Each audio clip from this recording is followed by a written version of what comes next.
We're here at a fantastic AWS Energy Symposium 2024. I'm Jordan Bloom, Editorial Director with Hart Energy. I'm joined by Fabrice Buron, the Chief Commercial Officer at INT. So we're going to be discussing data visualization and collaboration platforms, especially for the subsurface and much, much more. But yeah, just getting started. Thank you so much for being here. Really appreciate it. If you want to just take a minute to tell us about your company and kind of what you're focused on. Yeah, thank you, Jordan, for having us today. Thank you. So INT is a company which is specialized in data visualization in the energy, right? So we've been doing this for over 35 years. Company based in Houston, and what we've helped is super majors and oil field services company to see the data, the domain data, the geoscience data like no others, right? In 2D, 3D, be able to see the seismic data, the drilling, the good data that helps to take very important decision for the business, on how to produce, how to drill, how to operate, how to interpret. So that's our specialty, and that's so we love data. Very good. So just to get into it, wanted to get your take on just kind of what challenges you're seeking to address really when you started this partnership with AWS and how things are going.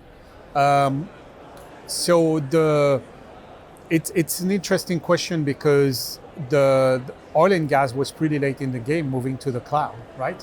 So the challenge was how to provide an infrastructure on the cloud that is going to be widely adopted by majors as being safe and performant, because you have massive amount of data that you need to deal with. And as soon as you start to deal with real-time data or seismic data, you're talking about massive amount of data which needs to be moved, accessed, accurate. And so the challenges are very multiple, on that. And what we find interesting on this journey, you have to do it with somebody who knows how to do that. And AWS is, I would say, leading, right, in terms of providing not only the infrastructure which is performant, but also secure for those operators to make the move. I think COVID accelerated the needs of remote access, decentralized collaboration, and do it in the probably the most difficult condition during the pandemic. So it's been interesting to work with AWS, us knowing the part of data visualization and see how we can deploy it and make it available, within the cloud infrastructure. Very good. And how did you end up working with AWS as opposed to any other potential partners? I think there's, surprisingly, it's also a small industry. So you have to learn to develop a partnership with the best of breed, with the expert in their domain. I think our customers trust AWS. That's the first thing. So there's a natural proximity that happens. I think the practice, the energy practice at AWS has been built with those domain in experts in the industry, right? They've recruited people who knew the domain, and that's very important to us because we were speaking the same languages. So when we came to try to solve the problem for our customers, there was a natural attraction in saying, okay, how we assemble the right team together to provide the best solution on the cloud, but also on the application side. And that's how the relationship started to form and basically happen. Yeah, just to take a step back, if you don't mind, I wanted to get your take on just kind of the growing importance of subsurface data and how things are evolving. Because to take a bit of a tangent, I mean, people talk about the shale boom and how it was unlocked with hydraulic fracturing and horizontal drilling, but it's not that simple. It was all the microseismic imaging and data that was necessary to really unlock things. So yeah, just wanted to get your take on how things are continuing to evolve. I think it's evolving rapidly because there's huge pressure to do more with less, right? So how you shorten all the decision cycles. So how does it apply concretely is one super major was telling us it's several weeks to gather the data and look at it from an asset and making sure that we can take a decision and how we can reduce that 6 weeks or 7 day cycle into an hour or two, right? I have the right data of interest and then I'm going to be able to work with it versus spending majority of my time trying to find where's my data, okay? So that's the first step of liberating the data and make it available, but then can I start to share, sorry, not to cross necessarily, but share that data among other discipline practitioner to make better decision. That's difficult. That's been very difficult up to now. And the last piece, I would say, of the engine, if you compare this to a rocket engine, you know, the last engine of the rocket would be the automation piece, right? How you actually able to automate leveraging machine learning, processing, Gen AI, you know, ways to automate that decision faster, to go a little bit deeper in the insights, and in that case, you know, getting better insights that potentially have an impact on either top line revenue or bottom line. So I think to come back to what you are asking is I think there's huge pressure for us to find newer solutions, work together as an ecosystem, than just trying to have one vendor who's tried to solve the entire problem for an ecosystem. It's not realistic. So I think the market dynamic is forcing us to work together. And that's good. We're having fun. Yeah, so in terms of, you know, taking things to the cloud with AWS and whatnot, can I get you to elaborate on just kind of project goals and how things have evolved over time? I think there's several aspects that we've approached. One big one is OSDU. So how we each of our company have been actively, you know, involved in OSDU. You know, we maintain a pre-shipping environment of OSDU on AWS every time there's a new release of OSDU, and making sure that our application is working and compliant with this new version.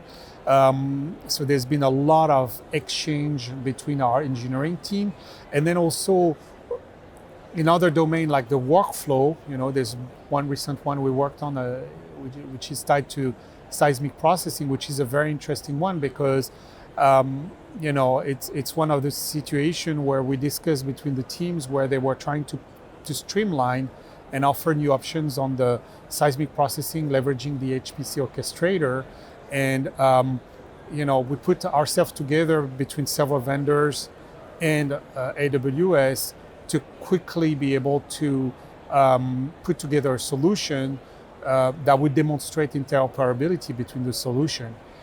I don't think this was possible before, right? So what's changed is that using, for instance, OSDU, using all the collaborative work together, is we've been able to quickly assemble a solution, taking different parts without modifying our software. For instance, for us, we gave IVAP out of the box, said it's OSDU compliant, use it, deploy it in your environment, in your AWS instance, and ingest the data from other applications and other models, and let's see if we can see it. That's something we've done in a few days, right? So for me, that was the proof being in the pudding, is that we're constrained by the timeline, you know, to put this together, and actually we were able to demonstrate that those things are working and talking to each other seamlessly.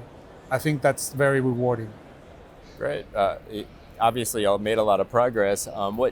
Where are we now, and kind of what's next on the timeline, on the roadmap, et cetera? I think it's a complex question because it's what we did, and maybe on this workflow, how it can be applicable across the value chain, right? So all the different workflows, whether at very early stage of, I would say, of the value chain or at the production, right? Really, so how you increase this, there's a whole work to be done with customers also to help them also continue to identify what are the, this is not about technology, it's about business impact, right? So working with the customers to be able to identify what are the pockets of value that they can address with this type of solution and create value, right? Lower cost, increase revenue, maybe increasing efficiency, right? Lower the carbon footprint. So all those questions that are important, I think we're just tapping, right? We spent, and I think COVID has slowed down a little bit the process in a way because a lot of the majors have looked at, piloting, doing POC and all that. Now the next thing is how to start to take things to production and moving those things of experimenting with the technology. Now we know the technology is ready. Let's take it into the operation where it has value. The second thing also I think which is important is how you continue the automation, right? The best way to avoid, I would say, AI fatigue is to actually to start to apply AI and machine learning and Gen AI in the domain where it has business value. So I think we have to work really together to find those pockets. Right. What would maybe you say you've been most excited about so far on this journey? It's going to sound very cliche, but I think there's, it's been fun because this is an old industry which is reinventing themselves. This morning it was pretty funny. There was one of the speakers said, yeah, a few years back you would talk about energy and people would walk away. And it's totally changing that people are finally understanding that they need to take control of the transition. You can't stay on the bench and just watching things and they're gonna happen. You need to take an active part of it. So there's a real problem of increasing demand and finding solution and how we can do it better, cheaper, with less footprint.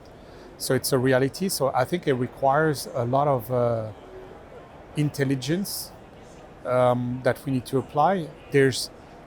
And the fun part for me is I work with like super smart people, much smarter than me, and they have to come together and solve a problem, a concrete problem. That's the fun part. So I get to work with, and I think as a company, I answer for myself, but if you take like a lot of people I discuss at INT or between the US, is like there's a passion, which is a common thread of people who care.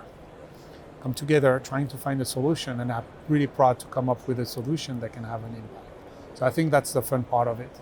So an industry that can reinvent and still learning, reapplying new things, that's very rewarding, I would say. Great. Yeah, I know you've touched on it a little bit already, but if you don't mind kind of maybe expounding on just kind of how you're measuring the, successes and milestones of this, this project, this journey so far, and, if you want to get as detailed as you want. So I think that's another interesting and tough question. I would say to make decision, you have to treat the data as an asset itself, right? And the data enable good decision, and the decision is as good as the data is. So if I would have three things I would say that you're gonna measure around data is data as a work product, data as an operation, and data as an insight.